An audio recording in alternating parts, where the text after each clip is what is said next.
Morning from Bit of Honey.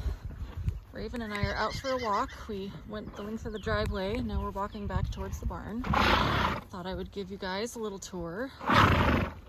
Raven says it's a beautiful day. Friends are out. Had a little snack. Fariana is over to the right. She and Raven are roommates, so they're all walking along together. And then to the left we have Dewey, who's gotten quite fat. He looks good. It's the best I've ever seen him. It's the boys' pasture and a little extra house for when people come for clinics. There's 4 bedrooms in there for people to stay in.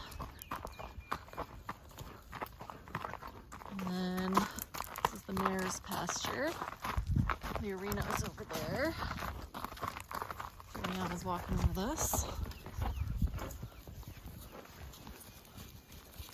And then if you take the driveway to the left, that will take you all the way around to the pond, lake, whatever, to the big house. And there it is.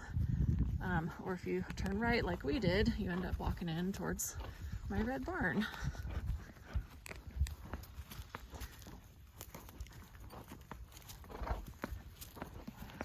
I've got some extra paddocks for everybody so that they're not out on the pasture constantly, to save the pasture and make sure everybody stays healthy.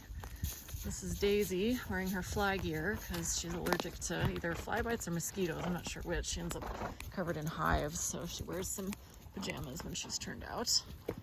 This is the sacrifice pen in the mare's pasture, so anyone who's in the Jenny Craig diet, Jenny Craig paddock, gets to stay there. And then we're walking along the back side of the barn. You can see the stalls and my jumps. Good girl, Raven. Yeah, good girl. Good girl. And I got my trailer parked back here. Got a little bit of woods. There's some woodland creatures that like to jump around and surprise the horses. Mostly they're getting used to it. A manure pile, ta-da. And then this field, from this wooden fence along the tree line all the way to the pond. We'll stay about 25 feet away from the pond, and then up to that tree line is going to be fenced in here in the next few weeks. And then this will be the stallion pasture because it will be more secure than the others. And then this is another little sacrifice area. Curio's hanging out there for the day. And then this is the barn that we walked around. Dogs in their pen. As we continue walking around, you can see that red building. I was told that was a whelping box for some very high-end hunting dogs that previous owners had. It looks like a rabbit hutch to me, but you know, what do I know? Girl Raven, I know your friends are all over there. It's okay. And then this little pavilion is where, when we do clinics, we will do our unmounted work. We've got lights, we've got water, so we can have our lunches and outdoor unmounted work. The trampoline, the balance rider, all that kind of stuff will go here. And it's a stunning view. We'll be able to look at the stallion field, and then the pond is just this way. Good girl, Raven.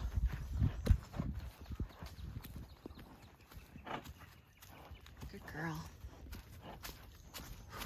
It's okay. Had a girl. And then at some point we'll put some little jumps out here and have a cross-country course in and out of the trees. Probably not jumping into that pond. That one gets really deep really fast. But out in this little open area and then in and out of the shade. All good skills for an eventing horse to have. And then that's the driveway that goes all the way around the pond to the house. And if you look off kind of straight ahead, a little to the right, past this little copse of trees, you can see the other pond. Good girl. Watch out. Watch your downhill, babe. Good girl.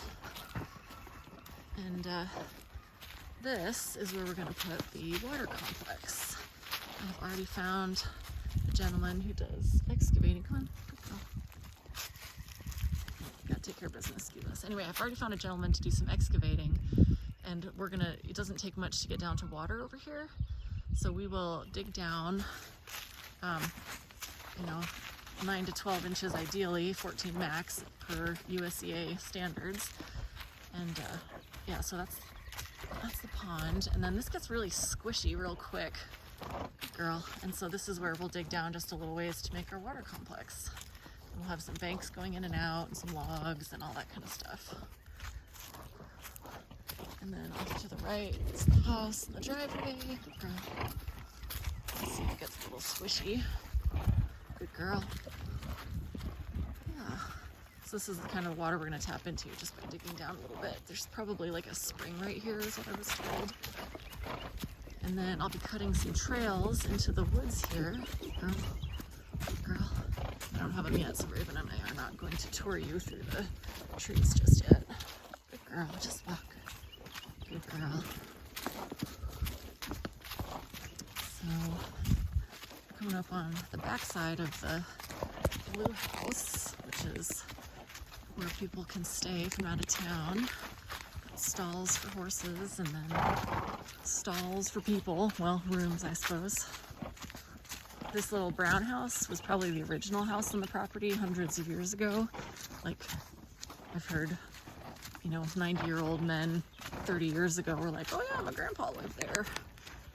And it just kind of needs to come down. It's it's in disrepair and holes in the roof and that kind of thing. We have poked around a little bit carefully, but yeah, no staying in that house. That just needs to come down. These are the geese that have taken up residence. There's a goose closer to the pond who has a nest, so we don't ride too close to her, but these guys just kind of waddle around and eat bugs. And then, yeah, coming up on the back side of the blue house.